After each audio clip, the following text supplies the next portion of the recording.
अस्सलामुअलैकुम, मैं हूं इब्रार हुसैन अस्तोरी। और नाजरीन, 8 फरवरी को होने वाले आम इंतखाबात के बाद जहां सूबाई असम्बलियों में वज़ीर आला समेत अहदेदारों ने, जो मेम्बरान असम्बली हैं, उन्होंने हलफ उठाया, वहीं पर आज कौमी असम्बली के अहदेदारों ने भी हलफ उठा लिया है।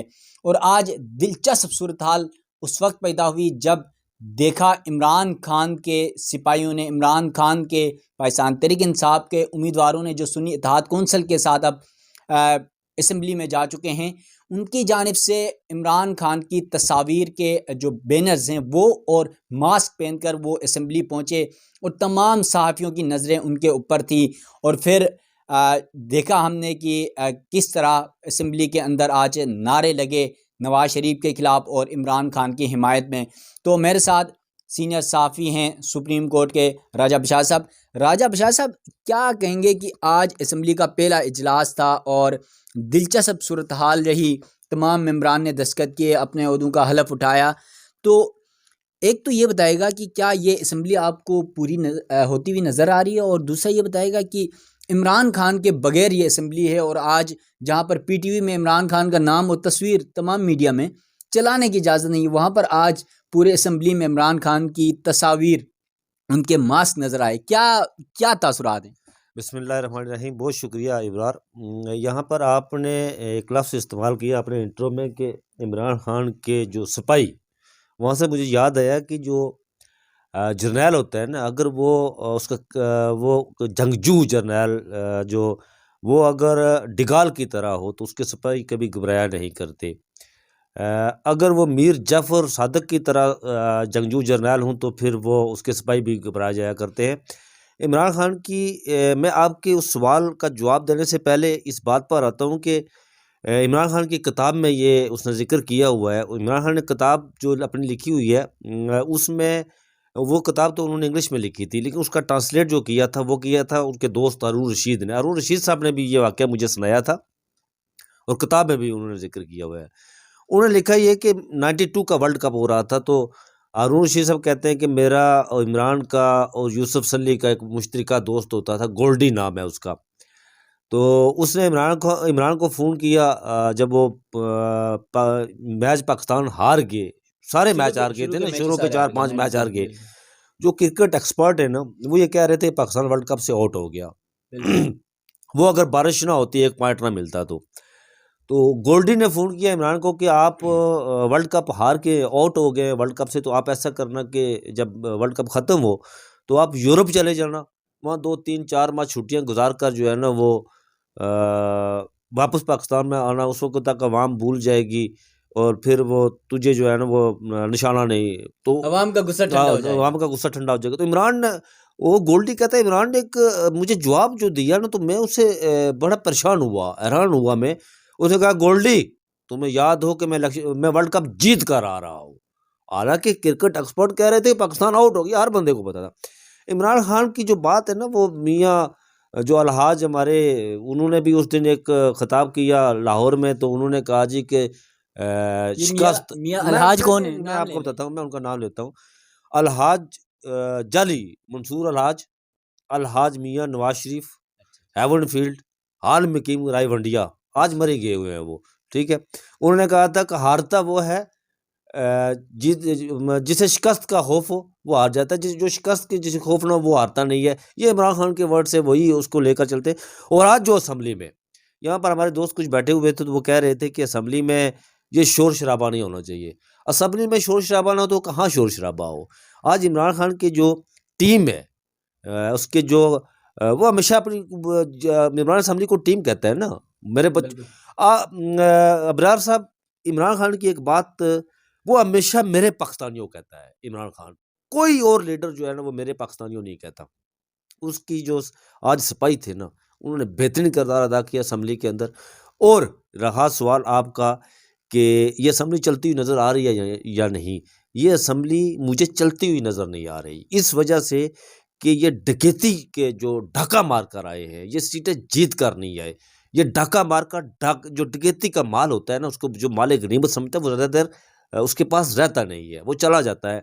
ये असम्बली मुझे चलती हुई 1.5 साल असम्बली चले, इमरान के बगैर मैं समझता हूँ कि इमरान का नाम आपने कहा कि मैं दिलचस्प बात आपको बताऊँ कि मैं जब पहला पेपर मैंने दिया यहाँ पर सुप्रीम कोर्ट में आकर इमरान खान के हवाले से, यहाँ पर केस लगा हुआ था, जो आपने नाम लेने की वजह कहा कि नाम लेने पर पाबंदी थी। तो मैंने जब वो पेपर दिया तो पेपर में मैंने 5-6 दफ़ा इमरान खान का नाम ले लिया। तो जब मैंने पेपर मुकम्मल हो चुका तो फिर मुझे कॉल आई मेरे ऑफिस से कि भाई आपने इमरान खान का नाम नहीं लेना। मैंने कहा सर क्यों उसका नाम क्यों ना लिया जाए? मैं क्या कह सकता हूँ? हाँ जी, आप बानिए चेयरमैन उसका कहकर। आज देखें ये इतने अहमक है जिन्होंने इमरान खान के नाम पर पाबंदी लगाई थी, इवन टिकर तक नहीं चले, अखबारात प्रिंट मीडिया में तस्वीर तक हटा दी गई। तस्वीर तक। आज देखें कराची से लेकर गिलगित के जो संगलाख चट्टानें हैं, ग्वादर से लेकर लाहौर तक मैदानों, रेगिस्तानों, नखलस्तानों, सहराओं में इमरान खान का नाम बच्चा ले रहा है। 8 फरवरी को इन अहमकों को इबरतनाक शिकस्त दी इस पाकिस्तानी अवाम ने, लेकिन ये अहमक आज भी वही अमल दोहरा रहे हैं। ये अहमक 47 में भी वही थे, अहमक थे, आज भी वही अहमक हैं। दरमियान में जो भी अरसा आया उसमें भी वही अहमक हैं। ये अहमक समझते हैं कि हम नाम हटाकर जो है ना वो उसकी सियासत ख़त्म कर दें। ऐसा नहीं है। आफाकी असूल है कि अल्लाह तबारक व तआला अगर इंसानों के दिल में किसी की मोहब्बत डाल देना तो वो ख़त्म नहीं हो सकती। आप उसको इस अमल से क्या होता है? जिस अमल से आपके माशरे के अंदर नफ़रत बढ़ती है। अब नफ़रत और जो अदावत है, ये 2 डिफरेंट चीज़ें हैं। दुश्मनी मेरी और आपकी और इब्रार साहब वो तो ख़त्म हो सकती है with the passage of time. एक बार अगर आपके दिल में मेरे हवाले से कोई मैल आ जाए ना, कोई मोहब्बत या कोई नफरत आ जाए, नफ़रत जी, नफ़रत के बाद मैल नफ़रत से उसको जुड़ा जाता है। नफ़रत आ जाए ना, वो मरते दम तक आपके दिल से मेरे हवाले से वो नफ़रत ख़त्म नहीं हो सकती। ये जो नफ़रत का अमल है, नाम ना लेना, आज वो पूरा पाकिस्तान क्या चार धांग आलम इमरान खान के नाम का शोरा है, लोग नाम ले रहे हैं। अब मतलब आपने क्या कमाया यार? क्या फल पाया आपने? इमरान खान का मुझे ये बताएँ इब्रार साहब, इमरान खान को आपने गिरफ्तार किया, उसको जेल में डाला, उस पर उसे सज़ाएँ दी, एक नहीं ऊपर तले 3 सज़ाएँ दी। उसकी पूरी पार्टी की सफ़े अव्वल लीडरशिप जो थी, उसका उसको आपने वो पहाड़ों में, जेलों में छुपे हुए लोग हैं, ज़ेरे ज़मीन चले गए। आपने उसकी पार्टी का निशान तक छीन लिया। निशान हमारे चीफ जस्टिस साहब ने छीना है ना, बाकी तो कोई कहे कि कानून और आइन, आइन और कानून तो बाकी मामलात में आइन और कानून कहा जाता है। यहाँ जमहूरियत की बात की जाती है। मुझे ये बताएँ पाकिस्तान तहरीक-ए-इंसाफ का नाम छीनकर जो जमहूरियत का फेरा कहाँ लहराया गया? रायबंड में लहराया गया फेरा जमहूरियत का। उसके उसको मखसूस रिश्ता भी ना देकर क्या पिंडी सदर में उसका फेरा लहराया गया आइन का कि हमने आइन सरबलंद किया हुआ है। ये आमकाना फैसले, इससे कौमें तबाह होती हैं, माशरे फलते-फूलते नहीं है। हमेशा मुस्बत सोच से माशरे, आपने देखा कि कल हमारे जो रात को ये इनके चेहरे लटके हुए थे, ये नून लीग की जो डकैती के जो डाके मारकर उसके मैंडेट पर बैठे हैं यहाँ पर, डाके माले गनीमत समझकर। ये उसकी उसकी बदन बोली देखें। ये जो जाली मंसूर अल-हाज और मार्टिन लूथर किंग और पता नहीं क्या-क्या बनाकर उसे पेश किया गया। लंदन से वो डेटॉल साबुन से, लक्स से, पता नहीं किस-किस शैम्पू से नहलाकर सामने कौम के सामने पेश किया गया कि ये आपके वज़ीर-ए-आज़म हैं। मानसरा से भी इलेक्शन आ रहे, लाहौर अपने घर से इलेक्शन आ रहे। उनकी रात को बदन बोली इब्रार साहब, वो मुफाहमत, भाई आपकी बाबूजी आपकी सियासत खत्म हो गई है। आप सियासी तौर पर दफन हो चुके हैं। बाबूजी आप ये जो आप एक नए रूप में सामने आ रहे हैं ना कि मैं मुफाहमत का बड़ा बादशाह और मैं डायलॉग करना चाहता हूँ, मैं फलां करना चाहता हूँ, ये नहीं है। ये कौम जो जिसे आप जो तहरीक इंसाफ के ये जो नेक खिलाड़ी है ना, एनर्जेटिक, ये मुफाहमत नहीं कर सकते भाई। ये अपना हक, वो कहते हैं ना कि मरवत बड़े बर्जिस्ता जुमले कसता है ना बाज़ औक़ात। उसने कहा कि मैंने अपना फ़ॉर्म 47 हलक से हाथ डालकर खींचा है, जो आरओ था। ये लोग मानने वाले हैं यार? आप इनका डाका मारें, इनके मैंडेट पे, इनके वोटों पे, आ रही हुई सीटें आपको जीत कर मैं यहाँ पर देखिए इब्रार साहब, मैं अपने दोस्तों से आज बात कर रहा था। सुबह डॉक्टर निसार चीमा साहब इलेक्शन लड़े वज़ीराबाद से। अ, हामिद नासिर चट्टा के बेटे अहमद चट्टा के खिलाफ, जो पाकिस्तान तहरीक इंसाफ के MNA के सीट पर इलेक्शन लड़ रहे थे। और अहमद चट्ठा वो हैं, जब वज़ीराबाद में इमरान खान पर गोलियाँ चलाई गई तो अहमद चट्ठा भी ज़ख्मी हुआ था। वो है। डॉक्टर निसार चीमा वहाँ पर इलेक्शन हार चुका। ये नून लीग की मैं बात कर रहा हूँ। वो नून लीग का कैंडिडेट था। वो बड़ा करीब था मियां नवाज शरीफ साहब के। 24 घंटे उसका रिजल्ट उन्होंने रोके रखा और ये कहा कि हम जो है ना, आप डॉक्टर साहब आप मान जाए, हम आपको सीट जीत कर देते हैं, साइन करके देते हैं। डॉक्टर निसार चीमा साहब ने कहा कि मैं सीट हारा हुआ हूँ, वोट को इज्जत दो का जो है वो अहमद चट्ठा को लोगों ने दी है, मैं ये सीट नहीं लूंगा। उन्होंने कहा कि अगर मुझे ये आपने फॉर्म दिया 47, मैं प्रेस कॉन्फ्रेंस करूंगा, फॉर्म 45 सामने रखूंगा कि मैं हारा हुआ हूं, मैं नहीं लूंगा। एक तरफ तो ये है डॉक्टर निसार चट्ठा साहब, जिनका खमीर गैरत की मट्टी से उठा है। दूसरे हमारे ख्वाजा मोहम्मद आसफ साहब है, जो हारी हुई सीट पर डकैती मारकर वो खड़े हैं और ये जो है कि तर्ज पर तकरीरें कर रहे हैं। उनका खमीर उस वक्त जब उठाया जा रहा था, उस वक्त गैरत और शर्म जो है छुट्टी पर गई हुई थी। ये सियासत आनी जानी चीज़ है, ये ओहदे आने जानी चीज़ है, ये इक़्तिदार आनी जानी चीज़ है। इंसान अपने किरदार की वजह से बाकी रहता है। कौन-सा इनके पास किरदार है यार? कौन-सी चीज़ है? ये नई नस्ल को, नई कौम को, ये जो 3 करोड़ नौजवान हैं, अभी पहली दफ़ा 2.5 करोड़ लोग वो वोटर बने हैं नौजवान, ये उनको ये वोट देंगे? कभी नेवर, कभी नहीं देंगे। आज पहली दफ़ा उन्होंने ये वोट दिए, ये अगली दफ़ा भी पाकिस्तान तहरीक-ए-इंसाफ को वोट देंगे। अच्छा। उससे अगली दफ़ा भी पाकिस्तान तहरीक-ए-इंसाफ को वोट देंगे। यार किरदार कोई बड़ी चीज़ होती है। आप किरदार, आप डकैती मारकर उसके ढेर पर खड़े होकर 60 सीटें जीत कर, नेल्सन मंडेला ने तो ऐसा नहीं किया था, ये जाली नेल्सन मंडेला है यार। नेल्सन मंडेला वो था जो इक़्तिदार 2 दफ़ा वो सदर रहा, वो मकबूलियत की मिराज पर था नेल्सन मंडेला। उसे कौम ने कहा कि आप जो है तीसरी बार इलेक्शन लड़े और सदर बने। उसने कहा नहीं, मैं घर जाना चाहता हूँ, इज़्ज़त के साथ। ये जाली नेल्सन मंडेला 60 सीटों पर डकैती मारकर खड़े होकर तकरीर की इसने कि मैं मार्टिन लूथर किंग की हिस्ट्री पढ़ें आप। मार्टिन लूथर किंग के स्पेल पूछें मियां नवाज शरीफ साहब से, उन्हें स्पेल नहीं आते होंगे कि मार्टिन लूथर किंग कौन है। मंडेला को उन्हें हिस्ट्री पता नहीं है कि वो कौन है। ये मंसूर अलाज की हिस्ट्री पूछे उन्हें कि मंसूर अलाज कौन है। मंसूर अलाज एक असूल पर खड़ा था। ये जाली मंसूर अलाज कौन से असूल, डकैतियाँ मारकर असेंबलियों में फातेह बनकर तैयारी करे, ऐसा नहीं होता यार। अच्छा राय साहब, यकीनन ये तो हम सबको इल्म है और पूरी कौम जानती है कि इंतखाबात में क्या कुछ हुआ, धांधली हुई नहीं हुई, किस तरह कौन जीता कौन हारा, ये तो पूरी कौम अब जान चुकी है। लेकिन अब क्योंकि आज कौमी असम्बली में तमाम मेंबरान असम्बली ने हलफ उठाया है, तो आपको क्या लगा? आज आपने असम्बली इजलास भी देखा, नवाज शरीफ के चेहरे के तासुरात कैसे थे, शहबाज शरीफ के, PTI के जो अरकान हैं उनके चेहरे के तासुरात कैसे थे, और फिर पाकिस्तान पीपल्स पार्टी बिलावल भुट्टो जरदारी पहुंचे हुए थे, इन सब के चेहरे के तासुरात कैसे थे? ये जो हारे हुए लोग हैं ना, इन्हें पता है कि हम हारे हुए हैं। हारी हुई सीटों पर हम आए, इनके चेहरे लटके हुए थे आज। जो जीत के जाता है ना यार, वो मैंने पहले भी आपको बताया कि डॉक्टर निसार हार कर भी जीत गया। और ख्वाजा आसफ जो सियाल, ख्वाजा साद रफीक, वो भी हार कर जीता। राणा सनाउल्लाह जो बिल्कुल मतलब आप कहें कि वो PTI का इंतहा दर्जे का मुखालफ है, सियासी मुखालफ, लेकिन उसने भी शिकस्त कबूल की कि उसने कहा कि मैं हारा हुआ इलेक्शन हूँ, मैंने नहीं जीता। ये लोग हारे हुए लोग, ये हार कर भी जीत गए हैं। अपना किरदार बताया इनका उन्होंने। उन्होंने अपना किरदार बताया। दूसरी तरफ 50 साल आप यार इक़्तिदार में रहे और आपने ये कमाया, ये खटा आपने। इससे बेहतर था कि यार आप चुल्लू बर्फ पानी लेकर ना उसमें डूब मरते आप। अच्छा। लेकिन ये काम वो करते हैं जो शर्म वाले होते हैं। ये काम वो करते हैं जिनका ख़मीर गैरत से उठा होता है।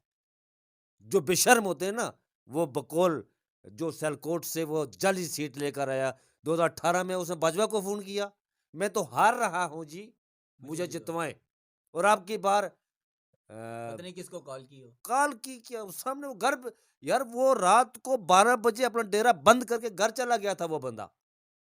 और उसे कहा गया नहीं जी आप जाएं, आप, वो आकर बैठ गया और फिर उसने बयान देना शुरू, मैं 30,000 की लीड से जीता हुआ हूँ। ठीक है, शर्म होती है, शर्म किसी आपके बकौल कोई शर्म होती है, कोई हया होती है, कोई ग्रेस होती है, कोई एथिक्स होते हैं। ये क्या आज देखें यार, मुंह लटके हुए 3 दफा वजीर आजम, आप इतना बावकार जाए आप कि पाकिस्तान में, मैंने पहले कहा ना कि ये दुनिया फानी है, आप सियासत भी आनी। कायदे आजम मोहम्मद अली जिन्ना का नाम क्यों बाकी है पाकिस्तान में? सुहरवर्दी का नाम क्यों बाकी है पाकिस्तान जुल्फ़िकार में, अली भुट्टो का नाम भुट्टो का बाकी। नाम क्यों बाकी है पाकिस्तान में? जब इस तरह के लोग डट जाते हैं, इमरान खान का नाम किस वक़्त, इमरान खान के साथ लोग क्यों जुड़े हुए हैं? उसने हर चीज़ से इनकार, इमरान खान ने एक अपनी ज़िंदगी का एक वो लाइन खींची हुई है। वो पीपल्स पार्टी ने जब यहाँ पर ये पनामा वाला मामला हुआ, तो इमरान खान ने एक तकरीर तैयार की हुई थी कि मैं आज असेंबली में नवाज शरीफ को जवाब दूंगा। वहाँ पर मियाँ साहब ने तकरीर की असेंबली में कि ये हैं हजूर हमारे वो ज़राए जिसकी बदौलत जो है ना हम अमीर तरीन हुए। अपने खुर्शीद शाह साहब अपोजिशन लीडर थे। लीडर थे, वो उठे, उन्होंने कहा हम इस तकरीर को मुस्तरद करते हैं। बाहर आकर उन्हें इमरान खान को पीछे खड़ा किया, आपने देखी होगी वो प्रेस याद है कॉन्फ्रेंस, मुझे, मैं खुद था उधर। पीछे खड़ा किया, आगे तकरीर करके वो चले गए। वो इमरान खान ने तकरीर दूसरे दिन असेंबली में जाकर की। इमरान खान ने एक लकीर खींची हुई कि जो मुझे एक दफ़ा चीट करता है मेरे साथ ना, वो उनके साथ नहीं बैठता फिर। अच्छा इसी वजह से वो उनके साथ आज जो असेंबली के अंदर हुआ, ये जो एनर्जेटिक लोग आए हुए हैं, इनकी उम्रें आप देखें, जो बहुत सारे पाकिस्तान नए लोग तहरीक आए बीच इंसाफ टाइम के में। लोग जीत कर आए हुए हैं ना, इनकी ज़्यादातर मेंबरान असेंबली की उम्र 30 से 40 साल के बीच में है या और 45 साल के बीच बहुत में। सारे लोग हैं जो हैं वो कमज़ोर ये तबके से वापस आए। यार मुझे बताएं, ये इमरान साहब के, इमरान खान के साथ लोग किस वजह से, आप देखें कि जब भी नून लीग का इजलास होता है कहीं पार्टी का, एक तरफ जाली मंडेला के बीच में बैठा होता है, एक तरफ जनाब हमारे वो कपड़े बेचकर आटा देने वाला वो शोभताबाज बैठा होता है शहबाज शरीफ, और दूसरी तरफ मेरी आप ही बैठी होती है मरियम नवाज। ये एक लिमिटेड कंपनी है। इमरान खान जब बैठता है इस तरह का, जब भी वो बैठा, उसके दाएं बाएं कौन होते हैं? कारकुन होते हैं, कारकुन वर्कर होते होते हैं हैं ना। उसके पीटीआई अब के। जो लोग जीत कर आए हैं, इमरान खान के साथ जो लोग जुड़े, उन्हें पता है कि यार हम अगर जुड़े रहे तो हम पंजाब के सीएम भी बन सकते हैं, हम बलूचिस्तान के सीएम भी बन सकते हैं, हम खैबर पुख्तनख्वा के भी बन सकते, सिंध के भी बन सकते हैं। या पर वही मियाँ साहब, बड़े जाली मंसूर अलाज साहब बड़े गए तो हटे, छोटे आए, छोटे छोटे के आए, छोटे गए, उनका बेटा आ गया, वो हटा, अब जाली मंसूर अलाज साहब की बेटी आ गई। यार इसी वजह से लोग इनसे नफरत करते हैं। इन्होंने वो जो बादशाही सिस्टम अपनाया हुआ है ना, इससे लोग नफरत करते हैं। अच्छा राय साहब, आखिरी सवाल है। शेर अफजल मरवत आज जब असेंबली में अपना दस्तखत कर रहा था हलफ लेने के लिए, तो उस वक्त नारे लगे मरवत मरवत मरवत। ये मरवत को इतनी फ़हम क्यों दी जा रही है? और ख़ास तौर पर एक तासुर है जो मैं खुद समझता हूँ ज़ाती तौर पर, जब इमरान खान का नाम लेने पे जब पाबंदी थी, जलसे जुलूस, तकरीरें करने, कॉर्नर मीटिंग करने पर पाबंदियाँ थी, मुश्किलात थी, तो उस वक़्त ये मरवत वाहिद शख्स था जो कभी केपी, कभी कराची, कभी कोयटा, कभी इस्लामाबाद, कभी पिंडी, कभी लाहौर मीटिंग्स करता था, जलसे करता था। तो आज इसको इतनी फ़ेम इमरान खान के नाम पे मिली है, तो आप क्या समझते हैं कि वाक़ई इमरान खान के बाद क्रेडिट शेर अफ़ज़ल मरवत को जाता है? इमरान साहब, ये दीवान सिंह मख्तूम इस सब कॉन्टिनेंट का एक बड़ा नामवर अदीब रहा है, जर्नलिस्ट रहा है, साफ़ी रहा है। उसने सारी ज़िंदगी जो है ना, वो अंग्रेज़ के ख़िलाफ़ उसने वो साफ़त किया, और वो कभी जेलों में होता था, कभी रेलों में होता था। उसने किताब लिखी हुई है, नाकाबिले फ़रामोश। उसमें जो उसने लीडरशिप के हवाले से कुछ चीज़ें लिखी हुई है। उसने लिखा हुआ है कि कुछ लोग जो है ना, उस वक़्त जो उसने लिखा था गांधी के बारे में, मोहम्मद अली जिन्ना के बारे में, मौलाना बशानी के बारे में, जो उस वक़्त की लीडरशिप थी। लेकिन कुछ चीज़ें वो आज भी साधक है। उसने लिखा था कि कुछ लीडर ऐसे होते हैं जो तहरीक, एहतजाजी तहरीक निकाल सकते हैं, उस पर कायम नहीं रह सकते। कुछ ऐसे होते हैं जो तहरीक निकाल नहीं सकते लेकिन कायम रह सकते हैं। कुछ ऐसे होते हैं कि जो निकाल भी सकते हैं और कायम भी रख सकते हैं। मैं समझता हूँ कि जो मरबत है ना, अगर उस पर्सपेक्टिव में देखा जाए ना, तो जो शेर अफ़ज़ल साहब है ना, he is a good agitator. वो तहरीक को चला भी सकता है, उस पर उसको कायम भी रख सकता है। और जो बात आपने की ना कि इमरान खान की वजह से उसको फ़ेम मिला, उसका अपना भी फ़ेम इमरान खान की वजह से मिला, इसमें कोई दो राय नहीं है। मैंने पहली दफ़ा शेर अफ़ज़ल मरवत को इस्लामाबाद हाई कोर्ट में शंदाना गुलज़ार, बड़ी मेरी बहुत पीटीआई वो की। पीटीआई की वो बड़ी इज़्ज़त करती हैं। मैं उन्हें आप ही कहता होता हूँ, जब वो इलेक्शन जीती तो मैंने कॉल कर उन्हें मुबारकबाद दी थी। तो उनके इस केस में ये आकर वो इलेक्शन वकील था उनका, वकील था तो बिल्कुल। पहली दफ़ा मैंने उसे इस्लामाबाद हाई कोर्ट में देखा था। इतनी कम मुद्दत में वो इमरान खान के साथ जुड़ा, और उसे अल्लाह ताला कुछ उसके अंदर अपनी भी खूबियाँ हैं। वो बड़ा हज़रत जवाब, बज़ीला संज किस्म का इंसान है, और दो टोक जवाब दो देता है। टोक, मतलब वो लगी लिपटी के बगैर बात करता है।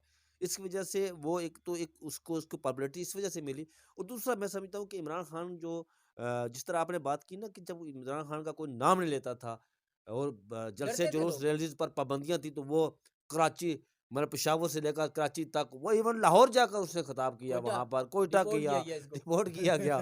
तो ऐसे जो लोग होते हैं ना, किरदार होते हैं, वो किसी भी सियासी पार्टी की जान होते हैं।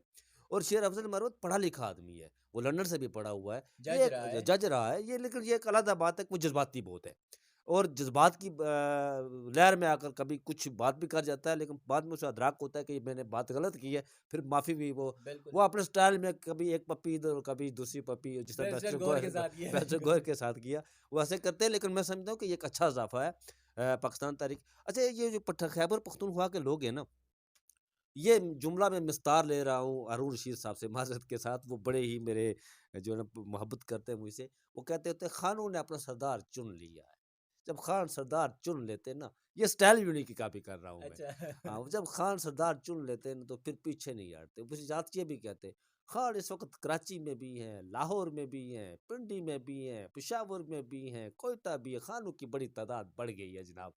इमरान खान को अब उफ़ुक़ से तुलू होने से कोई रोक नहीं सकता जनाब। यकीनन थैंक यू राय साहब, आपने आज तफसीलन हमारे नाज़रीन के सामने कुछ हक़ाइक़ रखे जो आज असम्बली में हुआ, और फिर पाकिस्तान तहरीक इंसाफ का उरूज और पीडीएम मुस्लिम लीग नून का, ख़ास तौर पर नवाज शरीफ का जो ज़वाल है, वो सब कुछ आपके सामने रखा। यकीनन कामयाब वही होते हैं जो डटे रहते हैं, और जिस तरह इमरान खान के 92 के वर्ल्ड कप की बातें आज राय साहब ने हमें बताई उनकी जो किताब के हवाले से, तो यकीनन कप्तान वही होता है, लीडर वही होता है जो आखिरी बॉल तक लड़ता है। और ये साबित हुआ कि इमरान खान आखिरी गेंद तक लड़ा, आज़ाद हैसियत से बल्ला छीना गया, पाकिस्तान तहरीक इंसाफ को कार्नर मीटिंग, जलसा और रैली तक निकालने नहीं दी गई, कैंपेन तक नहीं करने दी गई।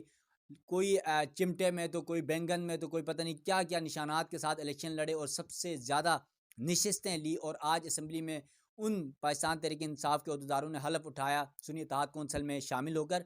और फिर ख़ास तौर पे पाकिस्तान तहरीक इंसाफ के पास इस दफ़ा नए जो चेहरे आए हैं, नौजवान की आदत आई है, क्योंकि अक्सर हम सारे दोस्त बैठते हैं तो कहते हैं कि इस दफ़ा तहरीक इंसाफ की जो सी टीम है वो इलेक्शन लड़ रही थी।